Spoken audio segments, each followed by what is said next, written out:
What's going on, you guys? It's D-Webb. Today we're going to be watching the interview from 2013 of Hitchhiker Kai. He's the one who helped save a woman's life. I don't want to go too in-depth about it. I'm about to show you clips and we'll react with it together. Please like, share, and subscribe. Leave in the comments what you guys think. I appreciate you watching an older clip with me. That means a lot. Sir, I'm one of the heroes. Yeah. Can we talk to you? Do you mind? What do you want to talk about? What happened today? You won't? Well, went straight out of Dogtown, skateboarding, surfing it up. Before I say anything else, I want to say no matter what you've done, you deserve respect. Even if you make mistakes, you're lovable. And it doesn't matter your look, skills, or age, or size, or anything, you're worthwhile. No one can ever take that away from you. Now, I hate to sound like a hater. It's cool that he said that and whatnot. But to me personally, that was the first sign that he's probably a little loose upstairs, because that had nothing to do with the question he was asked. That's something you could add in at the end of the interview. Again, I'm not trying to sound like a hater. That's cool he said that, but that was the first sign to me that Kai was definitely on some drugs. I would assume so.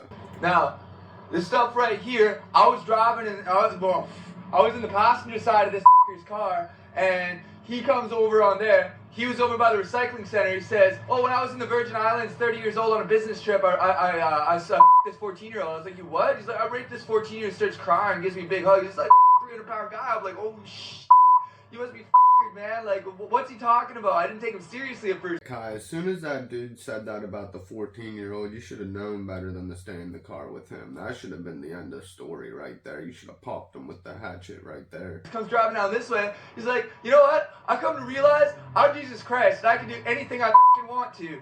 And watch this, bam! And he smashed into this guy right there, pinned him in between that truck. And so I hop out, I look over, the guy's pinned there. I mean, like, freight train riders know this. Like, if you get pinned between something, do not move that shit, otherwise you bleed out. Like, I ran in, I grabbed the keys, he's sitting there like nothing even happened.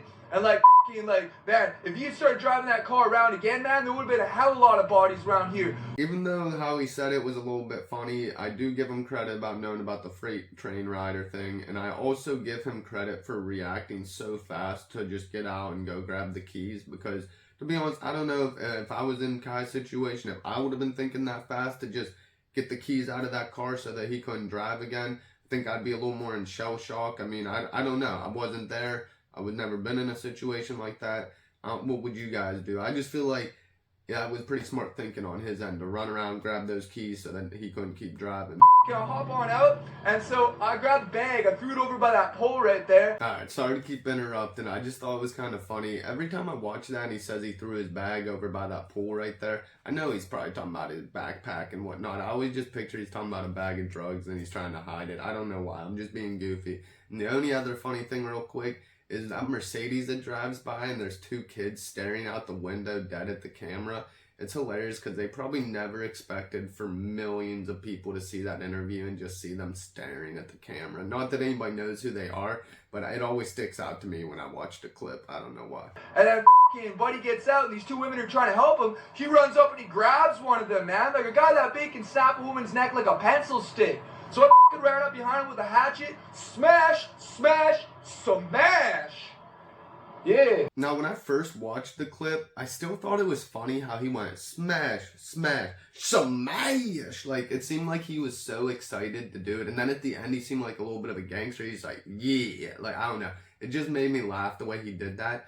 But I found it extra crazy after I found out he's in prison for murder. I'm thinking, geez, this wasn't even his first time. And later on in this interview, he hints at another person he killed. So, I don't know. He just seems like a little bit of a nut to me.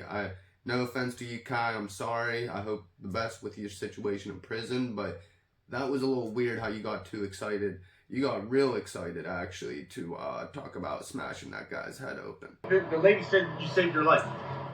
She was the one who got grabbed by that You know what? Is cool. That guy ain't.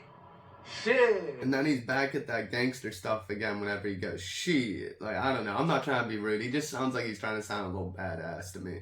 How'd you get in this car? How did you... I was hitchhiking. Well, good thing I was hitchhiking. Yeah, people say don't hitchhike. Well, this is what happens. Yeah, well, at least I was here. So he did this on purpose? Dude, that guy was fucking cooped out, man. Like, he's beyond howling. Like, I don't even see any breath in him, you know what I'm saying? Can I get your name and where you're from, if you don't mind? I'm Kai. Kai, can I get spelling for you? Straight out of Dogtown, K-A-I. K-A-I, do you have a last name? No, bro, I don't have anything.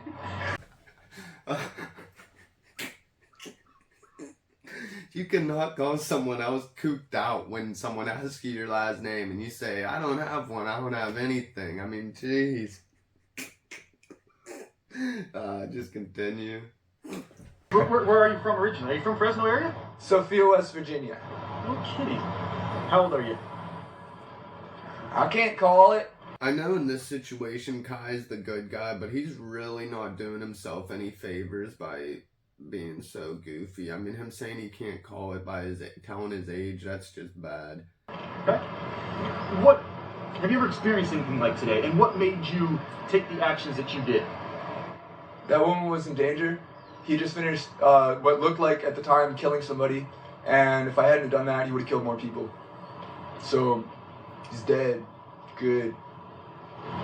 He seemed pretty creepy whenever he was like, he's dead. Good. I don't know. He just came off a little weird to me on the way he was talking during that time. Did you ever experience anything like that, Kai? Well, this one time, I was in an orchard, and this guy starts beating on this woman who he calls his. So I walked on over and I started smashing him in the head. You see all these teeth marks right here for the camera? Yeah, I started smashing him in the head and the teeth, busted out all his teeth. The sheriffs, not the policy enforcers, show up and start they're like, yeah, so what happened? I mean, like, just give me any old name and just give me old birthday, whatever, just, yeah. I can't not laugh every time I see the clip and then he goes, oh, and the cop was like, yeah, I don't know. He makes some funny face and starts pointing like, I don't know. It just was so weird to me. It's just, I don't know. It was weird. I can't do anything besides chuckle. I mean, when he's holding up his hand and talking about the teeth marks and saying about how he murdered someone else, I mean, he didn't directly say the dude was dead, but I mean, it was pretty obvious that he probably killed the dude. And I'm just thinking, dude, what are you doing? You're just admitting to killing people during an interview. Like, it's mind-blowing to me, and then you end up in prison for murder. I mean, it kind of seems like you were a serial killer almost. I don't know, it almost makes me wonder and start to question, did you know the guy's car that you were in, and maybe you were both up on drugs? I don't know. I'm not saying that's what happened. This is just my input on it. It's just crazy to me. I mean, I can't even do anything but laugh at that point.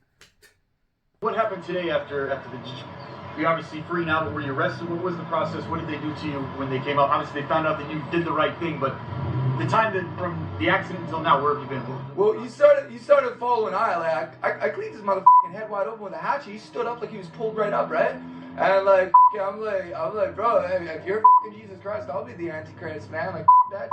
You better watch out, Kai. The Antichrist is on you, so you know he's coming. I don't even know what else to say. I just thought it was goofy how he called himself the Antichrist. That just wouldn't have been my thought pattern in that situation. I don't mean to seem like I'm just dissing on Kai, but he's kind of a madman, to be honest. And he starts following me off this way, so I figure I'll lure him right away from the crowd. So I'm running off this way. I got a hatchet in one hand, this bag I'm carrying over with another hand. I start running off that way. And so a couple of the people who was bystanders to it came over and told me to stop. And I was like, why stop? And like, the cops are already on their way. I was like, is he back up and doing anything? And somebody said that he was like masturbating in front of this school or whatever this place is right here. Yeah. Wait. This man did what? He started jerking off in front of an elementary school? Now this is where the story's kind of taking a twist downhill. I'm getting a little creeped out here. So I don't know. I never saw anything else about that in any of the reports I watched. Please leave in the comments anybody who knows about this story. What is that even talking about? Was he actually doing that? Was there even an elementary school right there? Does Kai know what he's talking about? That's nuts. I don't know. That story took a twist for the wrong way. You don't even need to hear this, Espion, but that guy should not be jerking off in front of a school. Whoa. Were you questioned by police? Were you taken into custody? What happened? I mean, obviously. I was questioned. I was put into the back of the sheriff's wagon. Wasn't the policies that pulled that over? You know what I'm saying? Yeah, so like I got put in the back of the sheriff's wagon.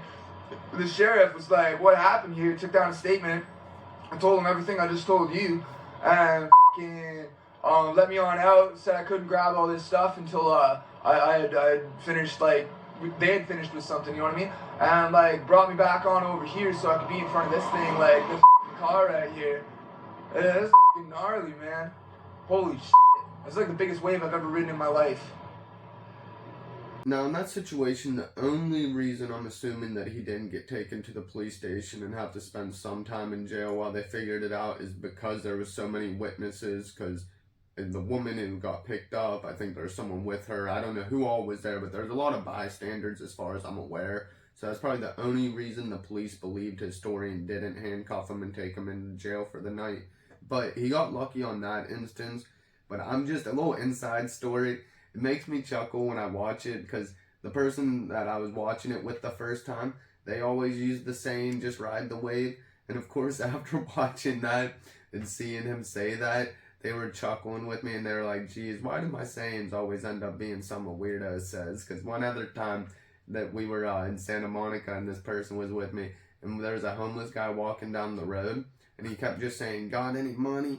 Got any money? And the person was joking with me and was like, oh, if I was a homeless guy, that'd probably just be what I'd say. And then out of nowhere, the guy, right after my friend said that, started screaming, got any money? And started grabbing stuff off of this restaurant and pulling their stuff on the ground because it was during COVID. So all the restaurants had to be outside. There was no inside seating. And he started just destroying the restaurant and tearing all this stuff down. And I don't know, to this day, we always joke with each other because anytime they have like a saying like that and then someone does something crazy, it just reminds me of my buddy. But it's just funny because he says I like to ride the wave, and Kai just rode the biggest wave of his life. What's next for you, Kai? Hopefully some surfing. If anybody's watching this somewhere else and they got a mini Mal that they could lend a guy with a wetsuit, I'd love to test out Mavericks. Well, his goal was to go surfing after the interview. I don't know if he managed to make it to the beach or not, but I know currently to this day he's doing a 57-year sentence in New Jersey State Prison. So if you want to lend him a wetsuit and whatever a mini Mal is, I'm not even really sure what that is, you'll have to contact the prison system, and I don't think they're going to let him come out to do it. So best of luck with that. Sorry, Kai. Would you do it again? Club him in the head with a hatchet? You know, if I could go back in time, I'd go back over to where I was at that recycling center and he said that he had raped that chick over in the Virgin Islands, because it doesn't matter where you at. You can just spend a bunch of money and do whatever the you want, you know, that's not right. If I could go back in time, I would have dabbed him up right there. Now, me and my buddies say dab each other up like we're splouting up or just having fun, we're handshaking. As long as he means dabbing them up as in like punching them or hitting them, then that was the first logical thing I've heard Kai say since the interview started, pretty much, that if he could go back in time, go back to when he first said that first weird thing about the 14-year-old and just dab him up right there. As long as he's not talking about splouting them up, handshaking them, and just dabbing them with a punch, then you met Kai, that was the first great thing you said in this interview. You're not, I mean, it doesn't seem like you have any concern for yourself. You're all about, I mean, doing the right thing and not even worrying about Kai first. I don't have any family. Like, as far as anybody I grew up with is concerned, I'm already dead. So, whatever. Double. Oh man, I feel bad. Like, that's really sad that no one cares about him that he grew up with or his family, but what did that have to do with the question, Kai? You gotta listen before you speak. I don't... You guys said you don't care about yourself and you'll take care of other people. And then you bring up that you don't have family, and that doesn't... I'm sorry, Kai. That sucks,